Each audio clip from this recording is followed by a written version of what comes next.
This is Mayor Oliver Gilbert, and we've gone virtual. Now, I wanted to make sure that we had the opportunity to learn how to save a life while staying at home. Join me for CPR with Dr. Carrington. Let's learn how to save lives together. Welcome back to Virtual CPR First Aid Educational Training. We hope you're enjoying the weekly sessions and that you're learning. Let's get to another session. This week's Save a Life technique is designed especially for you while we navigate this time of social and physical distancing. Today, I wanted to take the time to teach you how to put on and take off gloves, put on and take off a mask, wash your hands, and how to sanitize your hands properly. First, gloves should be worn to protect yourself and others from germs and harmful microorganisms. You should have on gloves when touching common surfaces or helping any victim during an emergency. Gloves are a part of our PPE, personal protective equipment, and gloves can be found in a first aid kit. Most public or commercial settings have first aid kits readily available. Let's look at what American Heart Association suggests for gloving during an emergency or otherwise needed. If you have gloves at home, you can practice this skill. You can't help someone else if you're injured yourself. When you approach a victim, take a quick look around. Make sure the scene is safe. You usually don't move a victim, but you may need to if the scene is unsafe. When you look around, check for these things. Is there danger for you? Is there danger for the victim? Are others around to help? How many people are injured? How were they injured? Where's the nearest phone? What is your location? Your first aid kit includes personal protective supplies to help keep you safe from blood and other body fluids while giving first aid. You should use these whenever it's appropriate. So when is it appropriate? Well, basically, you should wear personal protective equipment, if possible, whenever you give first aid and CPR to anyone outside your family or as part of your job responsibilities. However, when you give first aid at home or to your immediate family, you can decide whether you want to use gloves or other equipment or not. Sometimes the outside of your gloves may come in contact with the body fluids of an injured person. For your safety, you must be able to remove your gloves without touching the outside with your bare hands. First, grip one glove on the outside near the cuff and peel it down until it comes off inside out. Cup it with your other hand.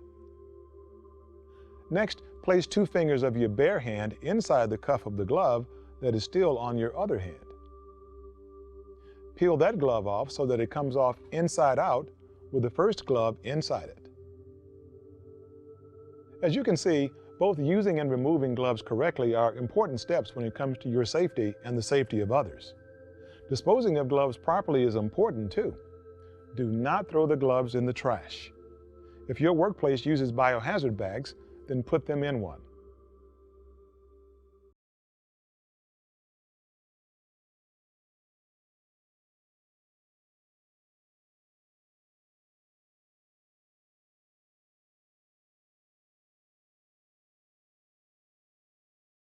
We cannot stress enough how important washing your hands are during this time. Keeping your hands clean and avoid touching your face and other areas are essential to maintain your health and prevent the transmission of life-threatening germs or microorganisms. Let's review the important elements of hand washing. Another part of being safe is washing your hands to prevent illness. If possible, wash your hands before giving first aid, but always wash them with soap and water after tending to a sick or injured person and after removing gloves. Germs can spread easier than you think. If by chance blood or body fluid does get on you, wash it off with soap and lots of water right away. If you can't wash right away, use waterless hand sanitizers and wash your hands as soon as you can. Use a paper towel to turn the faucet on and off so you don't contaminate others. Remember, always wash your hands and wash them thoroughly. Remember, when you're washing your hands, do not lean on the sink.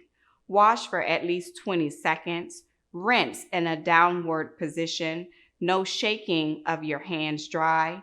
Dry with a paper towel and turn off the faucet with a new dry towel.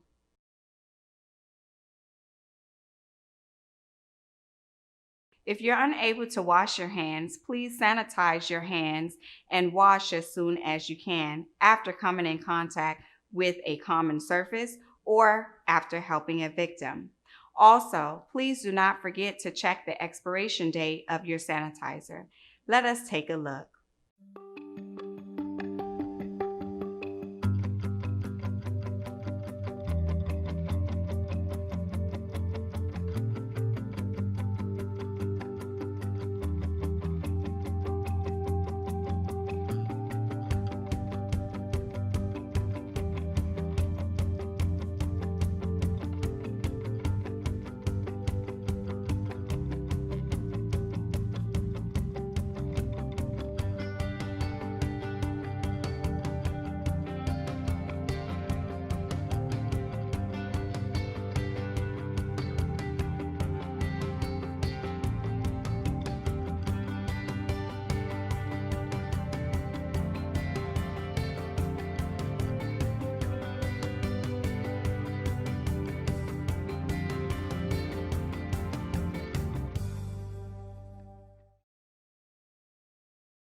It's imperative now more than ever before to keep your respiratory system safe.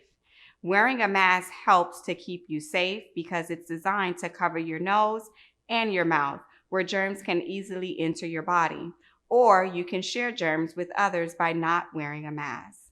Although there are many types of masks, removing masks are generally the same as you want to avoid exposing yourself to germs and ensuring your mask is not expired and is in good condition to wear, as some masks are not multiple use and should only be used once. You should follow these guidelines when wearing a mask and removing a mask. Hygiene. Sam secures her mask either with ties or by placing elastic ear loops around her ears. She fits the flexible band to her nose bridge, making sure it is snug to her face and below her chin. Sam knows her front of her mask is contaminated. Sam performs hand hygiene.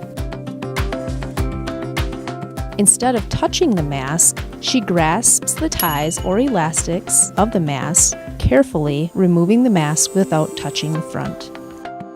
Sam discards the mask in the waste container. Sam performs hand hygiene. Great job, Sam.